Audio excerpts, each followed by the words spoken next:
క్రీస్తు నాదుని యందు ప్రియ సహోదరి సహోదరులారా, దేవుడు ఈరోజు మీకు ఒసగుతున్న ఒక సందేశం ఏమిటంటే, దేవుని జ్ఞానములోనే ఉండిపో. సామెతలు 2వ అధ్యాయము 1 నుండి 5 వరకు. కుమారా, నా పలుకులు శ్రద్ధగా వినుము, నా ఆజ్ఞలు ఎంత మాత్రము విస్మరింపకుము. విజ్ఞాన వాక్కులను జాగ్రత్తగా ఆలింపుము, వివేకమును చక్కగా గ్రహింపుము. నీవు జ్ఞానము నార్జింపుము, తెలివి కొరకు ప్రాకులాడుము. జ్ఞానమును వెండిని వలె వెదకుము, భూమిలో దాగియున్న నిధిని వలె కాలింపుము. అప్పుడు దేవుని పట్ల భయభక్తులనేమో దైవ జ్ఞానమనేమో నీకు తెలియను. అవును ప్రియ సహోదరి సహోదరులారా, దేవుని యొక్క జ్ఞానమును వివేకమును మనం వెతకాలి. వెండి కంటే, బంగారము కంటే, ఈ లోకములో ఉన్న ఏ వస్తువు కంటే దేవుని జ్ఞానము వివేకము గొప్పది. కాబట్టి దాని కొరకు మనము వెదకి పొందుకోవాలి. దేవుని జ్ఞానములోనే మనము ఉండిపోవాలి. సామెతలు 7వ అధ్యాయం 1వ వచనం. కుమారా, నా పలుకు లాలింపుము, నా ఉపదేశమును నిధిని వలె భద్రపరచుకొనుము. భద్రపరచుకో, జ్ఞానమును పొందుకో. సామెతలు 14:1. వివేకవతులైన స్త్రీలు గృహములను నిర్మింతురు, కానీ అవివేకవతులు వానిని కూల్చి వేయుదురు. కాబట్టి వివేకము కలిగి ఉండండి. దేవుని జ్ఞానములోనే మనము ఐక్యంగా ఉండాలి. బైబిల్లో చూస్తున్నాము, తల్లి మరియా దేవుని జ్ఞానముతో నింపబడి జీవిస్తుంది. అంటే ఎప్పుడు కూడా ప్రార్థన, ఎప్పుడు దేవుని వాక్యాన్ని ధ్యానించటం, దేవుని వాక్యాన్ని మననం చేయటం, స్మరించుకోవటం. కాబట్టి తన కుమారుడు ఆయన కష్ట సమయంలో, వేతన సమయంలో తన కళ్ళు ముందే ఆయన మరణించడం కూడా చూసి ఆమె ఓర్పు కలిగి, విశ్వాసం కలిగి, నమ్మకం కలిగి నెమ్మదిగా ఉండగలిగింది. చివరికి తన కుమారుణ్ణి తిరిగి పొందుకోగలిగింది. అదే దేవుని యొక్క జ్ఞానము. దేవుని యొక్క జ్ఞానంలోనే ఉండిపోవటం అంటే అదే.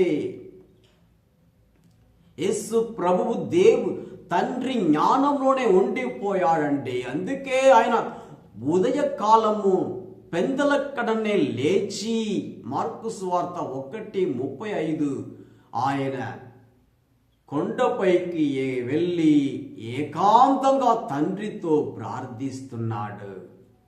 తండ్రితో ఐక్యంగా ఉన్నాడు, తండ్రితో మాట్లాడుతున్నాడు యేసు ప్రభువు. మనము ఉదయకాలమే లేచి దేవుణ్ణి వెతుకుతున్నామా? దేవునితో మాట్లాడుతూ ఉన్నామా? దేవునికి మనము సమయం కేటాయిస్తున్నామా? దేవుని జ్ఞానములోనే మనము ఉంటున్నామా?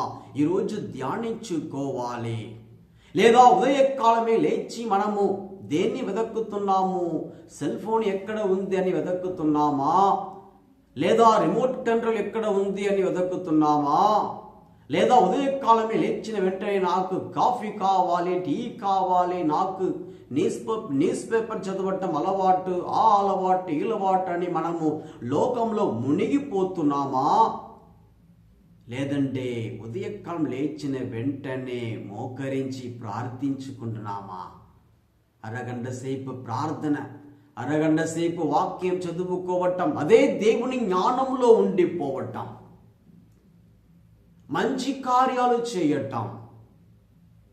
బైబిల్లో చూస్తున్నామండి, ఒక స్త్రీ తబితా అనేటువంటి ఒక స్త్రీ తన జీవిత కాలంలో ఎప్పుడు కూడా ఇతరులకి మేలు చేస్తూ, సహాయం చేస్తూ, మంచిది చేస్తూ జీవించింది. ఒకరోజు ఆమె చనిపోయింది. అక్కడ ఉన్న ప్రజలందరూ కూడా పేతురుకు తెలియచేస్తున్నారు, పేతురు ఇదిగో ఈమె చేసిన మంచి కార్యాలు అని అన్నిటిని చెప్తూ ఉన్నప్పుడు పేతురు వచ్చారండి. పేతురు వచ్చి ఏం చేశారు? ఆ తబితా అనేటువంటి ఆ స్త్రీని అపోస్తల కార్యములు 9వ అధ్యాయము 40వ వచనము, పేతురు వారిని అందరూ గది నుండి బయటకు పంపించి తాను మోకరిల్లి ప్రార్థించెను. పిమ్మట అతడు ప్రేతము వైపునకు తిరిగి తబితా లెమ్ము అని పలుకగానే ఆమె కన్నులు తెరచి పేతురును చూచి లేచి కూర్చుంటెను. ఇతరులకు మంచిది చేసింది, మేలు చేసింది, సహాయం చేసింది. మరణించినప్పటికీ కూడా దేవుడు పేతురు ద్వారా ఆమెను తిరిగి ప్రాణముతో లేపారంటే అదే దేవుని జ్ఞానముతో ఉండిపోయింది, దేవునితో జీవించింది. కాబట్టి ఈమె చనిపోయినప్పటికీ కూడా మరల జీవము పొందింది. కొర్నేలు అదే విధంగా, కొర్నేలి మంచి కార్యాలు చేశాడు, ప్రార్థనలో ఉండిపోయాడు, మేలు చేశారు. అందువలన దేవుడు పేతురు ద్వారా కొర్నేలుని దేవుడు దీవించాడు, ఆశీర్వదించాడు, అభిషేకించాడు. అవును, ఈరోజు మనం కూడా దేవుని జ్ఞానముతో ఉండి ఇతరులకు మేలు చేసేవారుగా, మంచిది చేసేవారుగా మనము ఉండిపోవాలి. మొదటి పేతురు 3వ అధ్యాయము 6వ వచనము, సారా అట్టిదే, ఆమె అబ్రహామునకు విధేయురాలై అతనిని తనకు యజమానునిగా సంబోధించినది. మీరును సత్కార్యములొనర్చి వారై దేనికిని బెదరని వారైనచో ఆమెకు బిడ్డలగుదురు. కాబట్టి మనము మంచి కార్యాలు చేయాలి, సత్కార్యములు నొచ్చి చేసేవారుగా మనం ఉండాలి.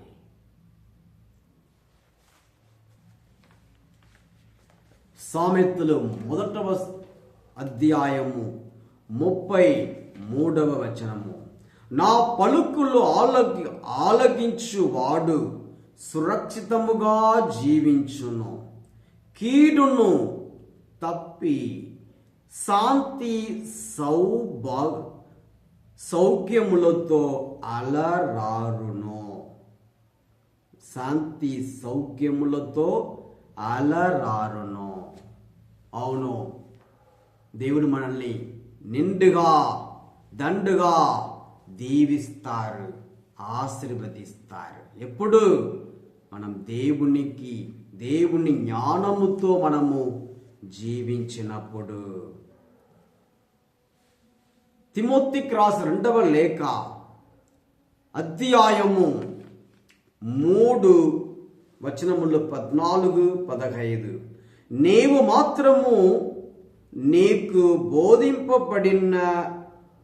బోధింపబడినవియు నీవు దృఢముగా విశ్వసించునవియు అగు సత్యముల యందే సాగిపొమ్ము. నీవు ఎవరి నుండి నేర్చుకున్నావో నీకు తెలియను. బాల్యము నుండి నీవు పవిత్ర లేఖనములను ఎరిగి ఉంటివి. అవి నీ జ్ఞానమునకు మూలము. ఆ జ్ఞానమే క్రీస్తు యేసునందు విశ్వాసము ద్వారా రక్షణకు చేర్చును. చూశారండి, ఏది మనం వింటున్నామో, ఏది మనం విశ్వసిస్తున్నాము, దాని ప్రకారం మనం ఎల్లవేళలో ఉండటానికి సిద్ధముగా ఉండాలి. ప్రైజ్ ది లార్డ్, హల్లెలూయా. కాబట్టి తల్లి మరియా వలె, తబిత్తా వలె, కొర్నేలి వలె దేవుని జ్ఞానముతో, యేసు ప్రభువు వలె దేవుని జ్ఞానముతో మనము ఉండిపోతాం.